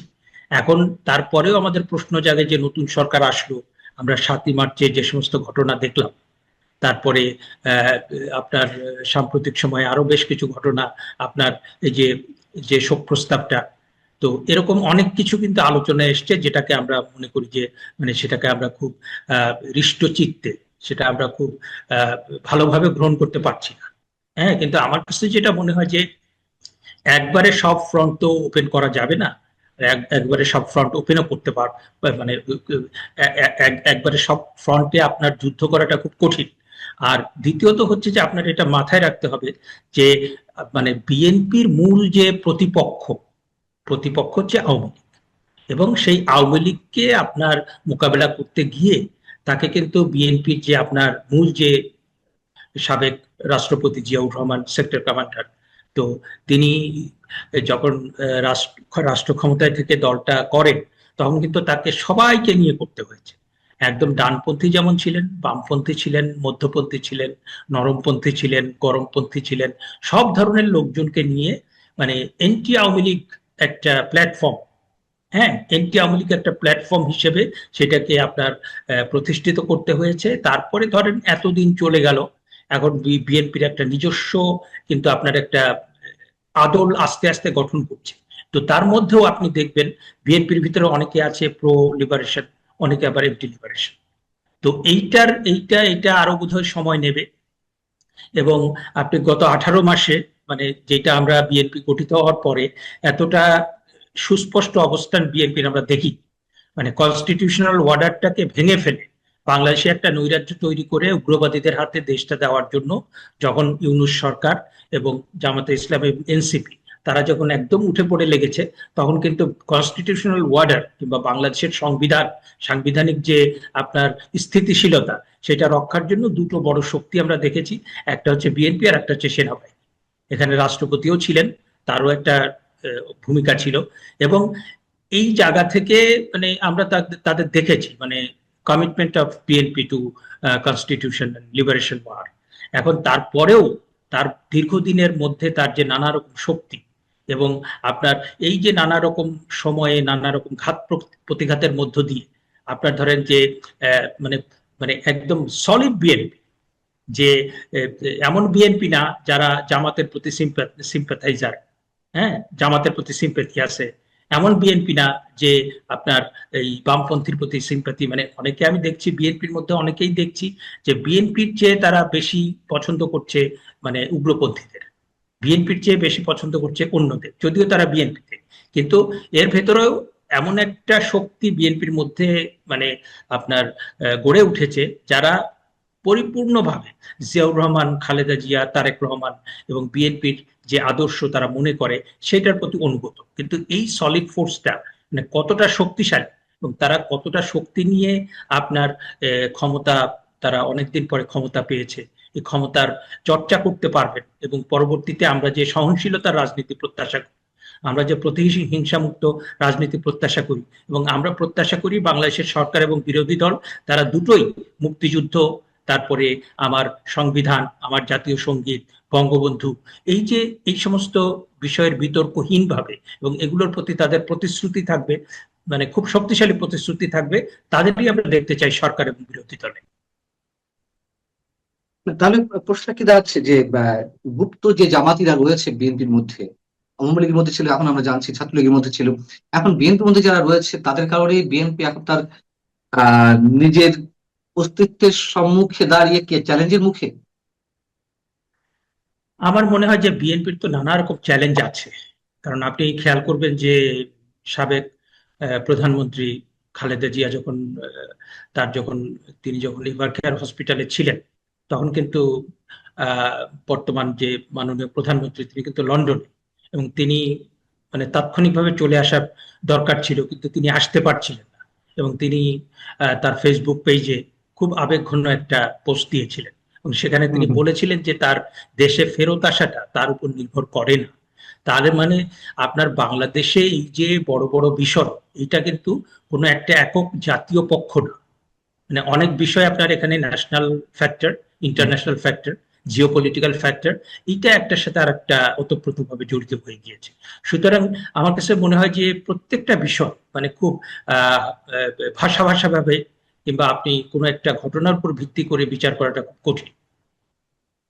আমি যদি পাল্টায় একটা প্রশ্ন করি যে বিএনপি তো 2/3 আসন নিয়ে সংসদে গেছে, বিএনপির সংখ্যাগরিষ্ঠতা নয়, 2/3 সংখ্যাগরিষ্ঠতা, তো 2/3 বা সরাসরি 213টি আসন নিয়ে যদি বিএনপিকে জামাতের সাথে কোথাও কোথাও সমঝোতা করতে হয় চরম বিতর্কের মধ্য দিয়ে, তাহলে মোটামুটি 145 থেকে 151টা যদি পেত, তাহলে কি করতে হতো? অথবা এখন এই মুহূর্তে এসে যদি 213টা আসন নিয়েই এত বড় বড় বিতর্কের জায়গা থেকে বিএনপিকে সমঝোতামূলক মনোভাবের পরিচয় দিতে হয়, তাহলে সামনের দিনগুলোতে কি হবে, কি ঘটবে? মানে আমরা কি আতঙ্কের মধ্যে থাকবো? না, আপনার বর্তমানে আমরা যে পরিস্থিতির মধ্যে আছি সেটা তো আসলে খুবই নাজুক। ব্যক্তি হিসেবে আপনি পান না, ব্যক্তি হিসেবে আমি প্রফেসর কার্জন কিংবা এরকম 20 কোটি মানুষ, ব্যক্তি হিসেবে যেমন চ্যালেঞ্জ আছে, পরিবার হিসেবে আছে, তারপরে আওয়ামী লীগের চ্যালেঞ্জ আছে, বিএনপির চ্যালেঞ্জ আছে, তারপরে আপনার সিভিল সোসাইটির চ্যালেঞ্জ আছে, উগ্রবাদী রাজনীতি যারা করে তাদের চ্যালেঞ্জ আছে। এখন প্রত্যেকেই মানে এই যে নানা রকম চ্যালেঞ্জ, উগ্রবাদী যারা রাজনীতি করে তাদেরকে আমি বাদ দিচ্ছি, কারণ তাদের আসলে মোটিভটাই আমি বারবার আমাদের পিছিয়ে দিয়েছে, কারণ তাদের মোটিভটাই হচ্ছে বাংলাদেশকে পিছিয়ে দেওয়া, তাদের মোটিভটাই হচ্ছে বাংলাদেশ রাষ্ট্রটাকে একদম ধ্বংস করে দেওয়া, তাদেরকে আমি বাদ দিচ্ছি। কিন্তু এই ধরেন যে আমরা এখনো কিন্তু খুব নাজুক অবস্থার মধ্যে, এবং বিএনপির মধ্যে দেখেন যে তাদের কিন্তু খুব মানে পরিপক্কভাবে ঠান্ডা মাথায় অনেক কিছু আপনার ভারসাম্য রক্ষা করতে হবে।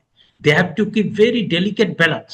কারণ আপনি দেখেন যে প্রায় 70টা আসনে বিএনপি যে জয়লাভ করেছে তাদের প্রার্থীরা খুব অল্প ভোটে জয়লাভ করেছে, এবং এটা বলা হচ্ছে যে আওয়ামী লীগের যারা শিক্ষিত এবং সচেতন ভোটার, আওয়ামী লীগের মানে সব ভোটার তো আপনার কেন্দ্রে যান নাই, কিন্তু যারা গিয়েছেন শিক্ষিত এবং সচেতন ভোটারদের একটা বড় অংশ, তারা কিন্তু মুক্তিযুদ্ধ, বাংলাদেশ এবং বাংলাদেশের স্থিতিশীলতার কথা চিন্তা করে এবং উগ্রবাদীদের হাতে বাংলাদেশ যেন না যায় সেটা চিন্তা করে তারা কিন্তু বিএনপিকে ভোট দিয়েছে। এবং বিএনপির পক্ষ থেকেও কিন্তু আপনার মির্জা ফখরুল ইসলাম আলমগীর সহ অনেকেই কিন্তু আপনার আওয়ামী লীগের প্রতি যথেষ্ট সহনশীল ছিলেন, এবং আমাদের মাননীয় প্রধানমন্ত্রী অনেকে বলেন আসার পরে কিন্তু প্রতিহিংসার রাজনীতি, ভোটের মাঠের কৌশল হিসেবে তারা আওয়ামী লীগের প্রতি নমনীয় হয়েছিলেন। কিন্তু সেটা আপনাকে মনে রাখতে হবে না, আপনি যেটা করেছেন সেই ভোটটা না পেলে তো আপনি জিততেন না। ওইটাই বলা হচ্ছে যে ভোট নেওয়া হয়ে গেছে, ভোটে পরে পাস করে না, সেই কথা বলা হচ্ছে। এবং আপনি দেখেন যে আপনার জামাত কৌশলে খেলছে, তারা মানে A team, B team, C team এরকম রেখেছে। এখন তার বি টিম হচ্ছে এনসিপি, সে যেটা বলতে পারে না এনসিপি কে দিয়ে সেটা বলাচ্ছে কিংবা করাচ্ছে। বিএনপির সামনে অনেক ধরনের চ্যালেঞ্জ রয়েছে, এটি আমরা সবাই বিশ্বাস করি, কিন্তু এই প্রস্তাবটি যদি না মানা হতো, যদি রিজেক্ট করা হতো, কি হতো? কি হতো মানে তাতে কি খুব যুদ্ধাঙ্গহীন মনোভাব নিয়ে জামাত একেবারে যুদ্ধের ময়দানে নেমে পড়তো? হ্যাঁ, এখন আপনার এইটাও তো মনে রাখতে হবে যে 75 সালের পরে জামাত মানে মুক্তিযুদ্ধের পরে তো নিষিদ্ধই ছিল, এবং তাদের বাংলাদেশে আসলে জামাতের রাজনীতি করার কোনো অধিকার থাকার কথা না। আমাদের এখানে সিভিল সোসাইটি যারা, আমি বলছি বিএনপি না না না না, এই যদি এটি রিজেক্ট এই করা কথাটা হতো।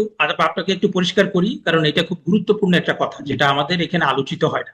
সেটা হচ্ছে যে আমাদের এখানে ডক্টর মোহাম্মদ ইউনূস এবং তার যে ওয়েস্টার্ন এডুকেটেড, তারা মানে তারা সারা বিশ্বের বেলায় একটা স্ট্যান্ডার্ড, আর বাংলাদেশের বেলায় ভিন্ন স্ট্যান্ডার্ড। কারণ আপনার ওই যে দ্বিতীয় বিশ্বযুদ্ধে যে নাজি পার্টি, তাদেরকে নিষিদ্ধ করা হয়েছে এবং এখনো কিন্তু তারা নিষিদ্ধ। এবং সেটা কেন নিষিদ্ধ? দ্বিতীয় বিশ্বযুদ্ধে তারা যে মানে জেনোসাইড সহ তাদের যে আন্তর্জাতিক অপরাধ করেছিল সেটার জন্য। তো সেই মানদণ্ড যদি আমি ধরি, তাহলে পরে জামাতে ইসলামকে কিন্তু বাংলাদেশে রাজনীতি করার কোনো সুযোগ থাকার কথা না। ঠিক আছে, If I take the standard, আপনি আমাদের এখানে মুশকিলটা হয়েছে যে আমাদের এখানে যারা সিভিল সোসাইটি, আমাদের এখানে যারা ওই ওয়েস্টার্ন এডুকেটেড লোক, তারা ওই মানে তাদের সারা বিশ্বে একটা স্ট্যান্ডার্ড চলে, আর বাংলাদেশে তাদের মানে তাদের তাদের নানা রকম স্বার্থ হাসিল করার জন্য তারা আরেকটা এসে হাজির করে। আমার প্রশ্ন হচ্ছে, যদি এটি রিজেক্ট করা হতো, যদি এটি একসেপ্ট না করা হতো, এইসব প্রস্তাবগুলো, এই নামগুলো, তাহলে কি হতো? তাহলে মানে পরে তারা আরো তারা তারা তারা রাষ্ট্রপতি নিয়ে একটা উত্তেজনা হয়েছে, তারা আরো তো যা করা আরো করেছে, প্রতিবাদ এরপরে আর কি করতো, করার ছিল? আরো প্রতিবাদ করতো, কি জানি ভাঙচুরও করতে পারতো। হ্যাঁ, আপনি মানে সারা বিশ্বের নানা পার্লামেন্টে তো নানা রকম ঘটনা ঘটে। হ্যাঁ, আপনার হাতাহাতি হয়, তারপরে আপনার আমরা বিভিন্ন জায়গার পার্লামেন্টে কিন্তু আমরা দেখেছি যে আপনার হাতাহাতি হয়, বোমা বিস্ফোরণ হয়, কাউকে কাউকে মেরেও ফেলে। হ্যাঁ, কত রকম কত কিছু হয়। এখন আপনি ত্রয়োদশ সংশোধন মানে ত্রয়োদশ সংসদের যে প্রথম অধিবেশন, সেটা নিয়ে নানা রকম উত্তেজনা ছিল। এই জন্য অন্য কোন ধরনের কোনো কিছুকে তারা হয়তো বা মানে সেটার ব্যাপারে সতর্ক থেকেছে। তারপরেও আমি বলবো যে আপনার বাংলাদেশের ইতিহাসে এই ধরনের ঘটনা প্রচন্ডভাবে নিন্দনীয়। এটা দেশের প্রতি বিশ্বাসঘাতকতা, এইটা মুক্তিযুদ্ধের প্রতি বিশ্বাসঘাতকতা, এবং যেটা আমি বললাম যেটা পলিটিক্যাল নেগোসিয়েশন কিংবা যে কোনো কারণেই সেটা করা হোক না কেন, এইটা মানে আইনগতভাবে, ইতিহাসগতভাবে, নৈতিকভাবে কোনোভাবেই টিকবে না। আপনি যখন ইসলামের নামে জেনোসাইড করেন, আপনি যখন আপনার রাজনীতির নামে মানুষ হত্যা করেন, নিজের ভাইয়ের বুকে মানে আপনি হত্যা করেন, নিজের ভাইয়ের বুকে ছুরি চালিয়ে দেন, নিজের দেশের সাথে বেইমানি করেন, সেই লিগেসি নিয়ে আপনি মানে আপনাকে সবসময় সেটা আপনাকে আপনাকে পিছিয়ে দেবে। আপনি যতই মুনাফেকি করুন, আপনি যতই গুপ্ত রাজনীতি করুন, আপনি যতই মানে মুখোশ ধারণ করুন, ওই লিগেসি আপনাকে কখনোই, it will haunt you like nightmare. একদম আপনাকে জামাত আরো একটি যে প্রচন্ড ধৃষ্টতা পরিচয় দিল, আমাদের জাতীয় সঙ্গীত চলছে, সেই সময় তারা কেউ উঠে দাঁড়িয়েছে, কেউ বসে আছে, আবার পরবর্তীতে অন্য সবাই বসে আছে, যেখানে মির্জা ফখরুল ইসলাম আলমগীর বারবার তাদেরকে উঠে দাঁড়ানোর জন্য আহ্বান জানাচ্ছেন, যেখানে সিকিউরিটির দায়িত্বে যারা ছিলেন তারাও পর্যন্ত জামাতের এমপিদেরকে, এনসিপির এমপিদেরকে উঠে দাঁড়ানোর জন্য অনুরোধ করছে। আমরা দেখলাম যে কোনো কিছুকে তারা তোয়াক্কা করল না। তার মানে আমরা এরকম হুমকি ধামকির মধ্যে থাকবো। এখন যার যা